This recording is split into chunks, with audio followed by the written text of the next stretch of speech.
오늘은 신앙생활의 핵심 8번째, 성령님 약속대로 오신 분이라는 제목으로 말씀을 드리겠습니다. 예수님께서는 우리의 죄를 대신하여 우리를 속량하기 위하여서 십자가에 못 박혀 돌아가셨습니다. 그리고 예수님께서는 성경대로 사흘 만에 다시 살아나셨습니다. 이것은 복음입니다. 복음의 첫 번째는 예수님의 죽음이라고 말씀을 드렸고, 두 번째는 예수님의 부활입니다. 예수님께서 우리를 위해서 죽으시지 않으셨더라면 우리 죄는 용서함을 받을 수가 없습니다. 구약에 많은 제사를 드렸지만 예수님은 단번에 영원하고 온전하신 제물, 희생 제물이 되셔서 우리를 속량해 주셨습니다. 그리고 죽음으로 끝나지 않고 예수님이 다시 살아나셨습니다. 예수님이 죽으셨다고 한다면 우리가 비록 죄 용서함을 받았다고 하더라도 늘 마음에 죄책감이 있을 겁니다. 그러나 예수님은 죽음으로 끝나지 않고 성경대로 사흘 만에 다시 살아나셨습니다. 그리고 40일 동안 자신이 살아있다는 증거를 많은 증인들에게 보여주시고, 그러면서 제자들과 모인 무리들에게 예루살렘을 떠나지 말고 내게서 들은 바 아버지께서 약속하신 것을 기다리라. 요한은 물로 세례를 베풀었으나 너희는 몇 날이 못되어 성령으로 세례를 받으리라 말씀을 하셨습니다. 그리고 제자들과 많은 무리들이 보는 가운데서 하늘로 승천하셨습니다. 이 광경을 목격한 제자들과 무리들은 예수님께서 말씀하신 대로 예루살렘으로 돌아가 한 다락방으로 올라갔습니다. 그리고 그곳에서 말씀하신 대로 약속의 그 말씀을 붙잡고 오로지 기도하기를 힘썼습니다. 매일매일 그들이 모여서 기도하고 있을 때에 어느 날 그들에게 성령님이 임하셨습니다. 성령님의 임재의 역사는 무리들과 제자들의 삶을 변화시키는 놀라운 성령의 역사였습니다. 의심에서 믿음으로, 불순종에서 순종으로, 자기 중심에서 예수님 중심으로 삶이 변화되었습니다. 이전까지는 예수님을 따르는 제자에 불과했지만 성령 임재 역사를 경험한 후부터는 예수님의 복음, 이 복음의 말씀을 전하는 사도로 변화되었습니다. 이것은 성령님의 역사였습니다. 오늘도 마찬가지입니다. 우리가 성령님의 임재를 경험하면 이와 같이 변화됩니다. 성령의 임재를 체험한 사람은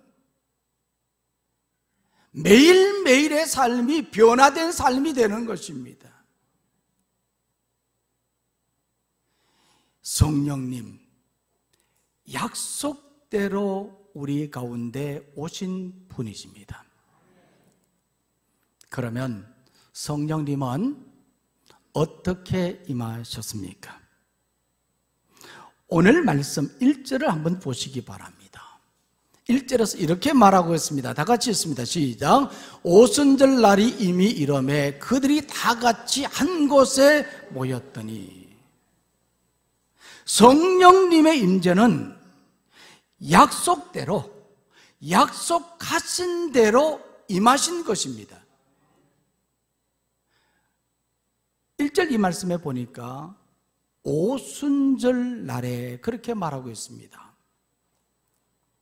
오순절은 6월절이 지난 50일째 유대인들이 지키는 절기입니다. 예수님께서는 6월절에 어린 양이 되셨습니다. 어린 양이 되셔서 십자가를 지시고 죽으셨습니다. 그리고 다시 살아나셔서 40일 동안 부활의 증거를 보여주시고 그리고 하늘로 성천하셨습니다. 예수님께서 성천하신 후에 정확히 10일째, 그날이 무슨 달입니까? 말씀을 잘 듣고 있으면 그날이 무슨 날인지 금방 짐작할 수 있습니다. 그날이 무슨 달이라고요? 오순절. 40일 동안 부활의 증거를 보여주시고 정확히 10일째라 그랬는데 50일째 오순절입니다. 오순절에 다락방에 모여서 기도하는 무리들에게 성령님이 임하셨습니다. 이것은 예수님께서 약속하신 대로 임하신 것입니다. 누가복음 24장 49절 말씀해 보면요, 내 아버지께서 약속하신 것을 너희에게 보낼 것이라. 너희는 위로부터 능력으로 입혀질 때까지 이 성에 머물라. 그렇게 말했습니다.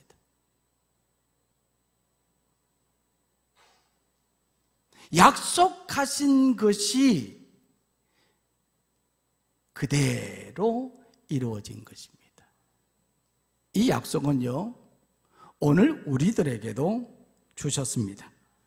사도행전 2장 38절 말씀해 보면 사도 베드로는 너희가 회개하여 각각 예수 그리스도의 이름으로 세례를 받고 죄 사함을 받으라. 그리하면 성령의 선물을 받으리라. 오늘 우리 모두는 성령의 선물을 받기 원합니다. 그러나 이 선물은요, 오순절의 것과는 다릅니다. 오순절과는 동일한 체험이 아니라 동일한 임재를 말하는 것입니다. 오순절에 임했던 표적이 아니라 감동과 내주하심을 말합니다. 성령님은 지금 우리에게 이와 같이 임하셨습니다. 이것을 가리켜서 성령 세례라 그렇게 말합니다. 이 성령 세례는 물 세례와는 다릅니다. 물 세례는 요한의 세례라 그렇게 말하고 오늘 우리들이 받는 세례를 말하지요. 우리가 회개할 때, 회개하고 죄를 고백할 때 받는 세례가 물 세례입니다. 이 가운데는 물 세례를 받은 사람도 있고 받지 않은 사람도 있지 않습니까? 이 세례는 죄를 고백할 때 받는 세례입니다. 회개의 세례라 그렇게 말하죠. 그렇지만 이 세례는요, 단 한 번, 일생에 단 한 번 받는 세례입니다. 어떤 분은, 목사님, 군에서 세례를 받기는 했는데 그때는 그냥 아무 생각 없이 초코파이 준다고 해가지고 받았는데 지금 생각하고 보니까 너무 그냥 쉽게 받았던 것 같습니다. 그래서 다시 받았으면 좋겠습니다. 어떡할까요? 다시 해요? 아니에요. 세례는 단 한 번, 물세례는 단 한 번 받는 세례입니다. 왜냐? 내가 그 순간 진실한 고백이 없었고 때로는 그냥 소홀히 세례에 임했다고 하더라도 성령께서 임했기 때문입니다. 반면에 성령 세례는요, 성령 세례는 우리가 믿을 때 받는 겁니다. 내가 예수님을 믿는다고 고백하고 예수님을 믿는 그 순간에 성령께서 내 마음속에 임하는 겁니다. 이건 역시 단 한 번 받는 세례입니다. 그렇지만 여기에는요, 반드시 성령으로 계속해서 충만해져야 하는 겁니다. 성령의 기름 부으심이 있어야 되는 겁니다. 성령 세례는 한 번이지만 성령의 기름 부으심, 성령의 충만함은 계속해서 이어져야 하는 것이죠.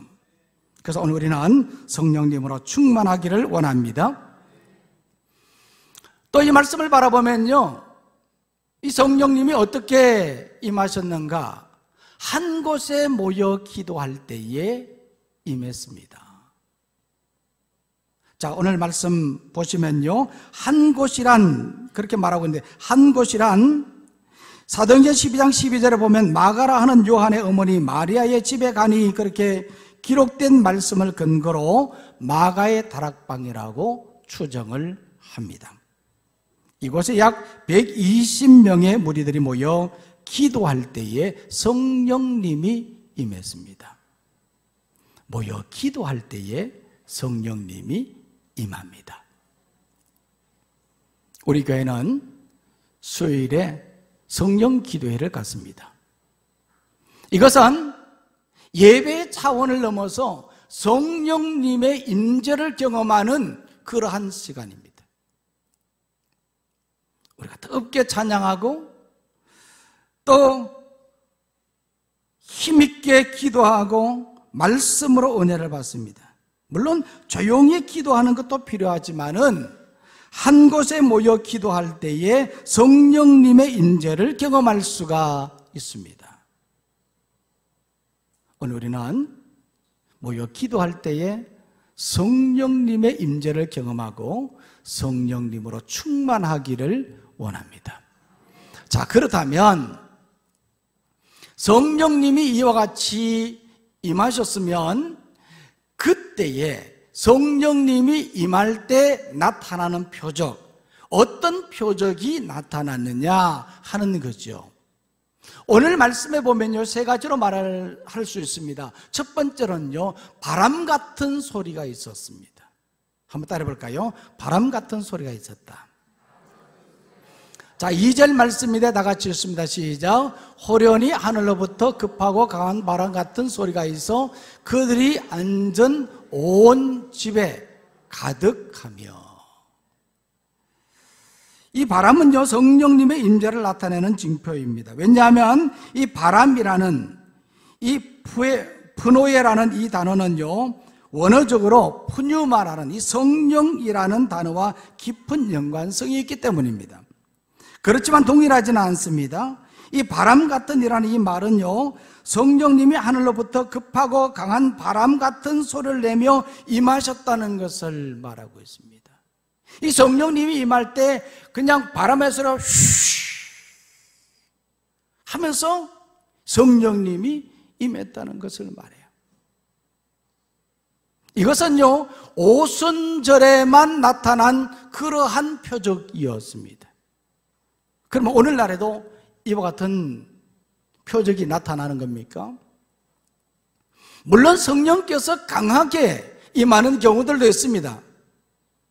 그러나 때로는 아무런 소리 없이 우리 마음속에 성령님이 임하는 경우도 있습니다. 자, 그렇다면 내가 성령 받았는지 받지 않았는지 어떻게 알 수 있겠습니까?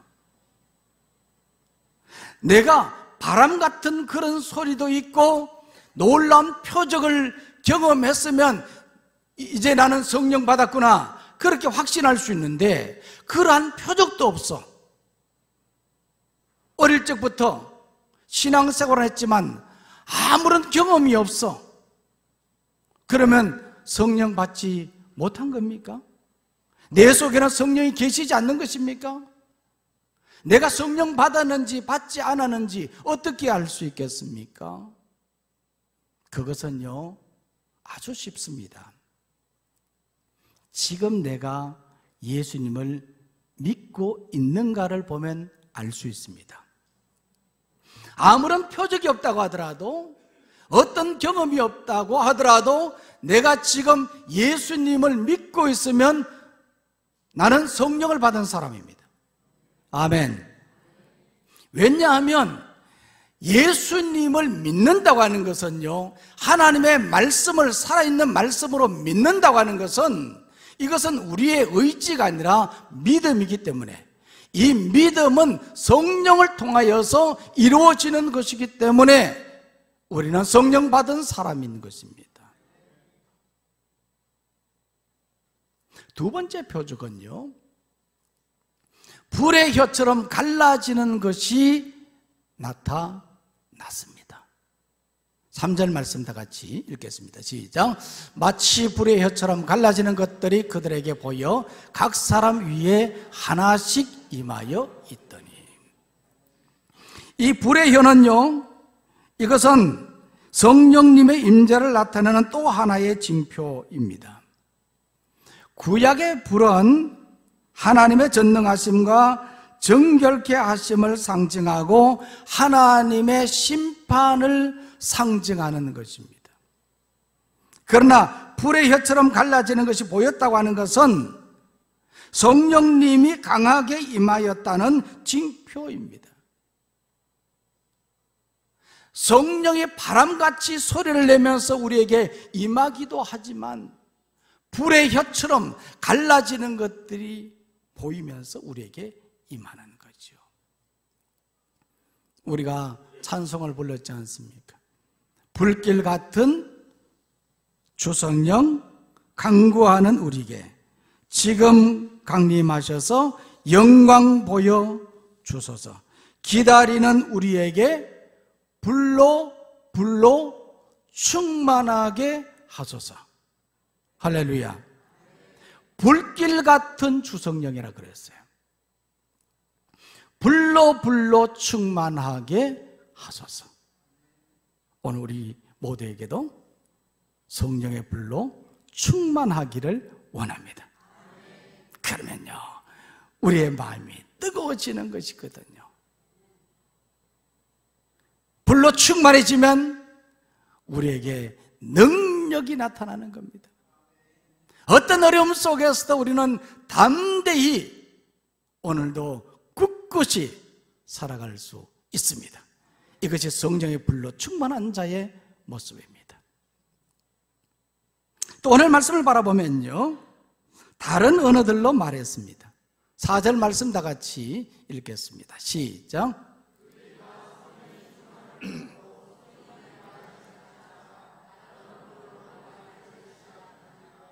아멘. 예수님의 제자들과 무리들은 성령의 충만함을 받았습니다. 이들이 충만함을 받았을 때 이 주변의 사람들이 보니까 마치 술에 취한 것 같아. 그렇게 막 기뻐하고 즐거워하며 또 보니까 성령이 말하게 하심에 따라서 다른 언어들로 말하기 시작한 것입니다. 여기서 말하는 이 다른 언어는 우리가 알아들을 수 없는 방언을 말하는 것이 아니라 이것은 외국어를 말하는 것이거든요. 오늘 같은 이 본문 말씀 다음에 5절 말씀부터 11절 말씀에 보면 각 나라들의 말들로 하나님의 일을, 다시 말하면 예수님께서 그들을 구원해 주신 그 모든 일들을 그들에게 전했다, 그렇게 말하고 있거든요. 이 나라들의 수를 파악해 보니까 15개 나라 말이에요. 15개 국어로. 모르긴 해도 기록상 이렇게 되어 있지만은 이것보다도 훨씬 더 많은 그런 나라들의 말들로 이와 같이 그들이 말하기를 시작했던 것이거든요. 놀라운 일이 아닐 수가 없습니다. 그런데 이러한 표적이 오늘날에도 나타나는 것입니까? 거의 나타나지 않습니다. 이것은 하나님의 목적에 따라 이루어진 하나의 기적이었습니다. 하나님께서는 모인 이들로 말미암아서 복음의 말씀이 온 세계에 퍼지기를 원했던 것이거든요. 창세기 11장에 보면 바벨탑이 무너지는 사건이 나옵니다. 그들은 하나님을 대항하며 그들의 교만함을 나타내 보였습니다. 언어가 하나가 되었을 때 그들은 교만하여 하나님을 대항했습니다. 그래서 하나님은 바벨탑을 무너뜨리면서 그들의 언어를 혼잡하게 했습니다. 그런데 사도행전 2장에서 혼잡했던 언어를 하나님께서는 성령으로 하나 되게 하셨습니다.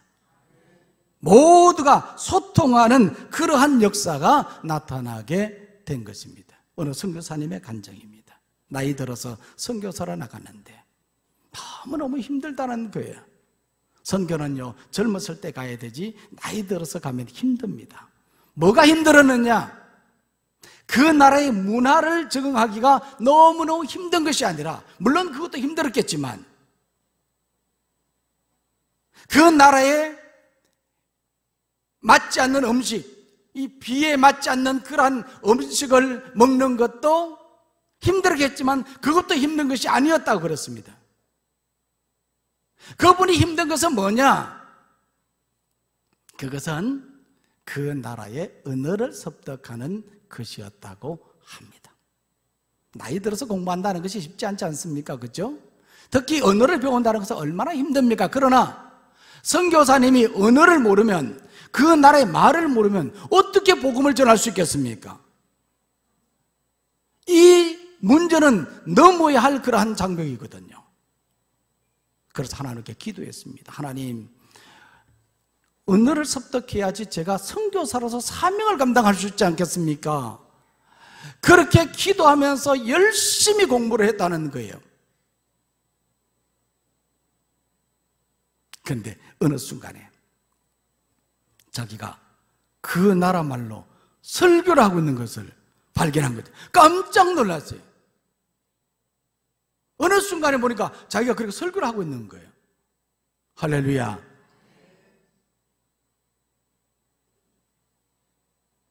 그래서 그분이 고백하기를 성령님의 도우심이었습니다.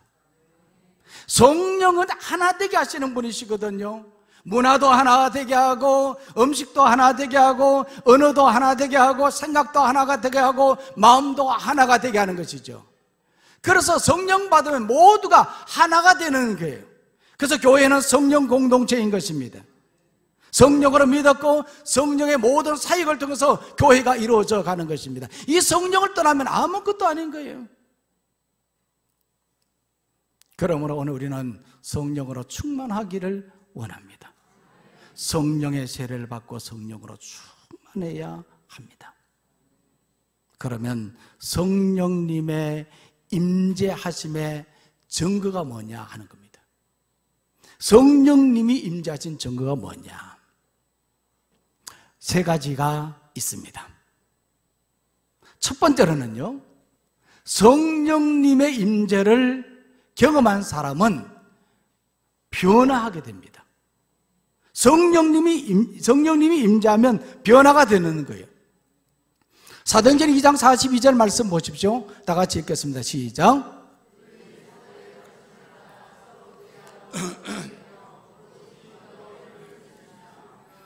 자, 이 말씀에 보면요, 그들이 그렇게 말했거든요.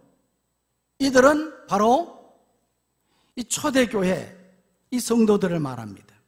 이들이 성령의 충만함을 받고 난 후에는 그들이 사도들의 가르침을 받고 서로 교제하며 떡을 떼며 오로지 기도하기를 힘썼다고 그랬습니다. 그러니까 성령 충만하면 이런 추석이 되면 송편도 나누는 겁니다. 혼자만 먹지 말고. 성령 충만하면 하나님의 말씀을 배우고 모여서 열심히 기도하는 것, 교회 안에서 서로 교제하고 친교하고 하나를 이루어가는 것입니다. 이와 같이 변화된다는 말이에요. 오늘 우리는 모두 성령 충만하여 변화된 삶이 되기를 소망합니다.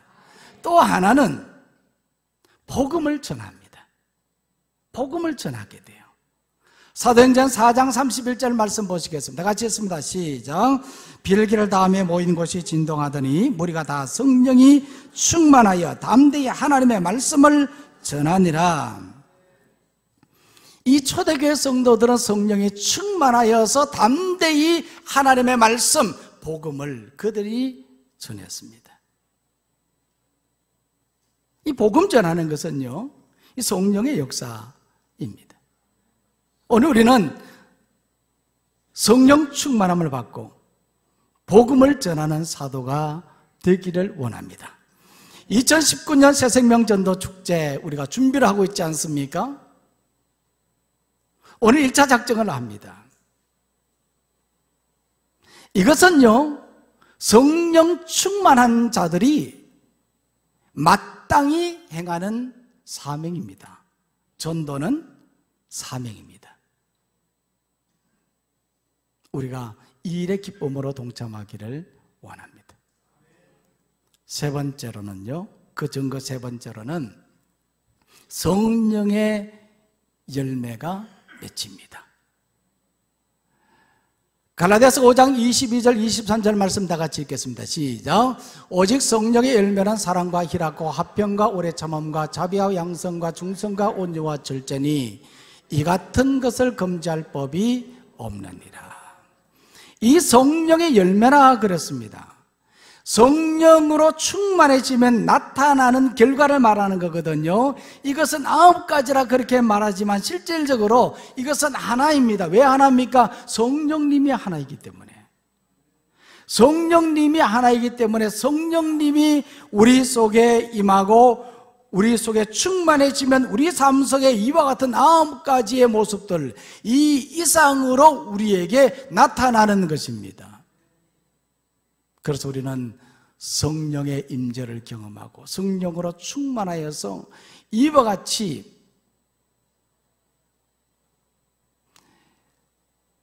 성령의 증거가 나타나는 그러한 삶이 되기를 간절히 소망합니다.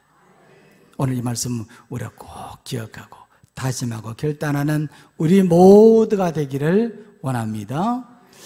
우리 영상 하나 보도록 하겠습니다.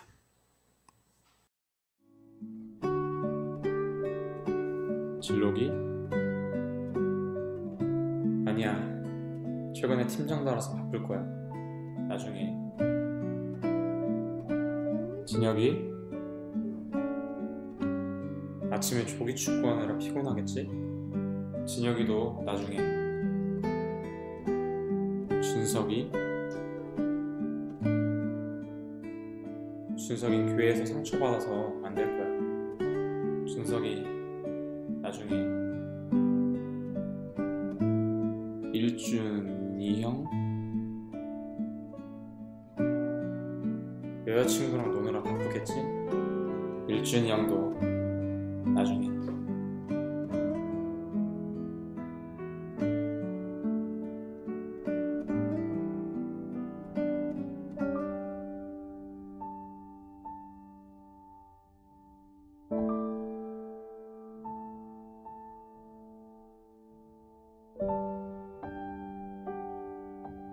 새생명 전도축제를 앞두고 우리가 작정을 하고자 합니다. 우리가 작정할 때 정말 우리가 전도하고 싶은 사람을 찾고 있습니까? 아니면 전도하기 쉬운 사람을 우리가 생각하고 있습니까? 전도하기 쉬운 사람이 아니라 전도하고 싶은 사람입니다. 특별히 우리와 함께 신앙생활 할 수 있는, 우리 교회에 나와서 함께 신앙생활 할 수 있는 분이면 더 좋겠습니다. 전도는 사명입니다. 성령 충만하고 이 성령의 인도하심에 따라서 살아가는 사람들은 늘 생활 속에 전도가 일상입니다. 늘 그렇게 전도하게 되어 있어요. 특별한 우리가 새생명 전도축제만 이렇게 하는 것이 아니라 1년에 우리 한 번 하지만 여러분 늘 하지 못했다고 하더라도 이번만큼이라도 우리가 한번 작정을 했으면 좋을 것 같습니다. 이 시간 작정하도록 하겠습니다.